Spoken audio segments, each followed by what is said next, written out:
On descend un peu, là, en dessous de midi, et on vous raconte l'histoire de ce modèle. Donc, approche architecture-système devant un problème complexe. Le digital, c'est complexe.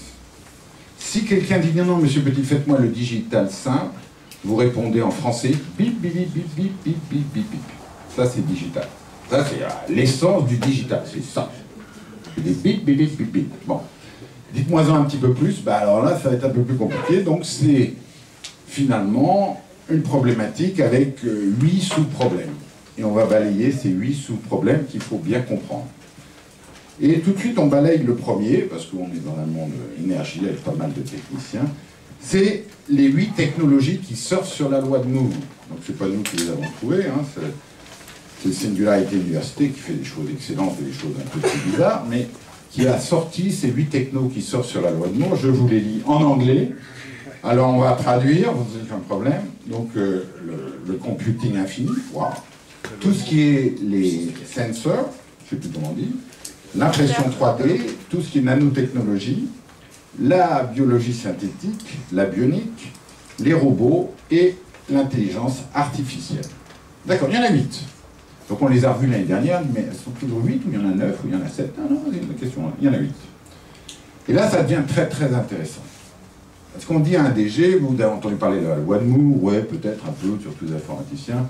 Bref, c'est monsieur Moore, patron d'Intel, qui dit à ses acheteurs, écoutez, je ne sais pas comment vous allez faire avec mes fournisseurs, mais dites-leur que tous les ans, ça doit être 2 fois plus puissant, 2 fois moins cher. Et ça marche pendant 30 ans. Même plus de 50 ans maintenant. Elle a 50 ans là. Ensuite, on regarde, mais pourquoi ça a marché? C'est complètement dingue, parce que le mec, il a sorti son doigt en l'air, et il demandait l'air ça, puis il l'a eu. Et là, la meilleure explication que j'ai eue, elle tient en 2 choses. Première chose, c'est le bras de levier. Il faut bien comprendre ça, monsieur le DG, c'est l'homme qui programme un ordi, qui pisse du code pour un autre ordi, et un troisième ordi, et qui pisse du code pour un petit robot qui va faire un microchip, et vous baladez chez Intel, chez AMD, vous voyez ça. Waouh! Donc, bras de levier, un tout petit changement là-haut fait un gros changement en performance là-bas. Deuxième explication de la loi de Moore, c'est je boucle la boucle. C'est l'approche système, c'est-à-dire le petit composant électronique, bing, bing, bing, bing, bing, je le remets dans tous les ordinateurs du système qui deviennent 2 fois plus puissants, 3 fois plus puissants, et on est reparti. Et on est reparti, et on est reparti. Mais maintenant, on ne sait plus ce que ça veut dire. J'ai aucune idée le nombre de teraflops de machin. Il paraît que c'est plus gros que le programme spatial américain de Apollo, ce qu'il y a là-dedans. On s'en fout. On dit c'est pas assez rapide, vivement l'iOS 9 qui va être plus rapide, et c'est trop lent, il n'y a pas assez de trucs, c'est trop lent, c'est trop lent. Bon. Donc c'est assez, mais on ne le voit pas. Et grâce à Dieu, dans ces 8 technos, il y en a une qui s'appelle les robots. Les robots, on le voit. Les robots en France, premier robot grand public, vous vous rappelez, c'est Parrot, décembre 2010. Vous voyez le petit truc là, à 400 € à la Fnac, que je pilote avec mon smartphone. C'était bluffant, hein. Waouh, je vais espionner les voisins, waouh, passionnant, etc.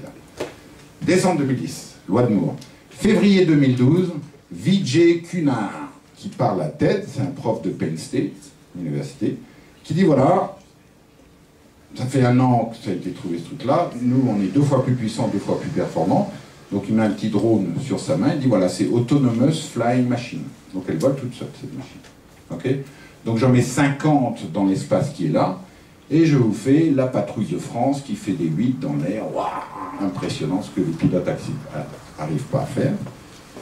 Et puis ensuite, vous allez, 1 an plus tard, si ça vous amuse, vous allez sur Google, vous tapez Nano-Robot SRI. Vous tombez sur une vidéo d'avril 2014. Vous voyez les petits robots gros comme ça, qui se baladent sur la table à 20 km/h, et qui vont prendre de la colle là, sur un pot de colle, et coller des fibres de carbone pour faire un truc que j'arrive pas à faire avec mes gros doigts. Donc coût unitaire du robot, je sais pas, $1, $2, d'accord? Donc vous m'en mettez 1000, ouais d'accord, j'en achète 1000, chef. Alors vous dites au petit robot, demain matin, je veux une machine pour me faire l'arrêt à gauche, mais sans dépasser l'oreille. Allez, bossez. Puis le lendemain, il dit, ouais, non, c'est pas terrible, recommence. Donc c'est le robot qui fabrique un robot. Ok? Donc maintenant, il commence à être... Donc ça veut dire quoi? Il y a monsieur le DG, si vous trouvez que les robots qu'on vous présente aujourd'hui, ils sont trop chers, pas assez machin, c'est pas grave. L'année prochaine, c'est 2 fois moins cher. Et après, c'est 2 fois moins cher. Et allez-y, quoi. Allez-y, allez-y. Voilà, il y a ces 8 technos. Ensuite, on abandonne la techno. Donc, je vais le dire en français. Si vous n'avez pas la techno, attendez une demi-heure. Donc, c'est ce qu'ils disent dans la Silicon Valley. D'ailleurs, vous mettez 100 000 € sur la table, vous l'aurez votre techno. Mais la techno, il y en a 10 fois trop. Et la techno n'est jamais le facteur limitant en matière d'innovation. Le facteur limitant, c'est la rencontre du marché qui passe par un nouvel usage. Vous prenez un monde d'ingénieurs, vous dites, la techno n'est pas le facteur limitant, c'est l'usage. Oh, le mec des R&D, il dit, qu'est-ce qu'il a fumé la moquette, le DG, là? Oh! Et ça. Donc c'est très dur. Mais, ce qui est passionnant, c'est que ces nouveaux usages, ils sont 100% transverses. D'accord? Donc hier, on parlait dans la banque, avant-hier, on parlait dans l'agroalimentaire, etc., etc. Donc le modèle que je vous présente là, il est 100% transverse. Parce que c'est vous, moi, vos enfants, qui découvrons des nouveaux usages. Et comme nous sommes une seule et même personne, donc on explique ça au DRH, je suis une seule et même personne. Donc quand je rentre dans l'entreprise, je ne coupe pas la moitié de mon être, de mon relation, de mon savoir, non, non. J'arrive une seule et même personne, et j'ai les mêmes usages. À vous rappeler le bon vieux débat là, qui paraît la nuit des temps, le bring your own device. Apportez votre propre machin. D'accord? Donc apportez votre propre machin. Ah non, non, les DSI, ils étaient fous, ils disent pas question, on ne pensait pas à la sécurité, etc. Donc maintenant, c'est complètement acquis. Bon, mais en plus, j'apporte pas seulement mon propre machin, j'apporte tous les réseaux qui viennent avec. Ok? Donc ça, c'est fondamental. Donc dans toutes les boîtes, il y a des homo sapiens avec orthèse intellectuelle dans l'entreprise. Un chiffre à retenir, 40% de la force active de la nation aujourd'hui, ce sont des Y. 40. Ok? Donc un Y aujourd'hui, les aînés, ils ont 35, 38 ans. Qu'est-ce qu'on a à 35, 38 ans? Je commence à avoir des galons. Et chef, je suis directeur truc-muche, là. D'accord? J'ai écouté le DG depuis 10 ans. Alors il a beaucoup parlé collaboration, il nous a beaucoup parlé ouverture, mais j'ai vu là le forum qu'il avait mis. Tout d'un coup, après 6 mois, il est passé en page 42 de l'intranet. Je ne sais pas ce qui s'est passé. Là, paf, ça a disparu. Peut-être qu'il y a un syndicaliste qui a mis un truc qui ne lui a pas plu, ça a disparu. Bon, apparemment, il n'est pas très à l'aise là-dessus.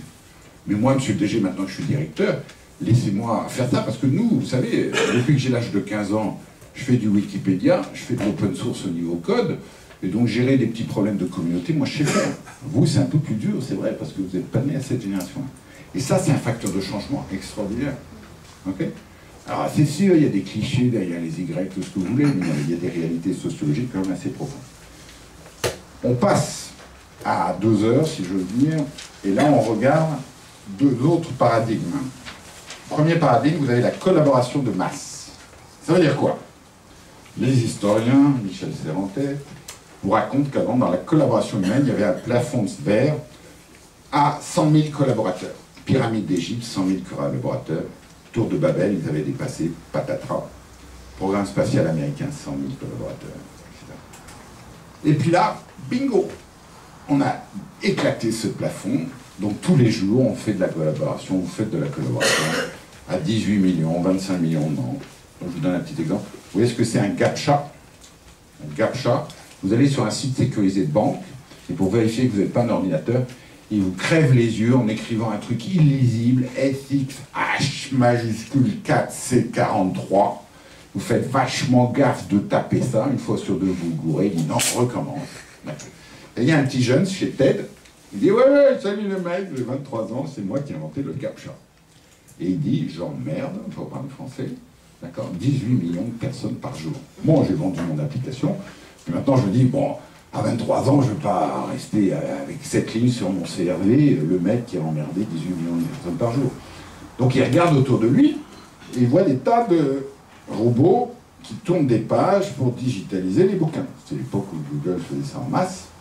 Et vous savez qu'ensuite vous prenez une photo, vous faites automatique character recognition, et ça marche à 99,9%.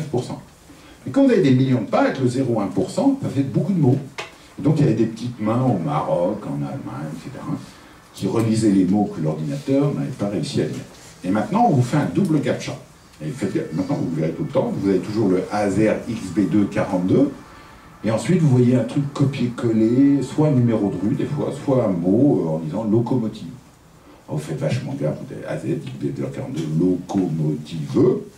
Et quand vous êtes 3 à avoir tapé locomotive, il dit merci les gars, j'étais pas sûr, mais vous me l'avez dit, c'est bien locomotive. D'accord? C'est la collaboration de masse. Ensuite, qui utilise Waze? Vous utilisez Waze? Bon, qu'est-ce que ça veut dire? Ouais, je suis une antenne, ouais, regarde à quelle vitesse je vais.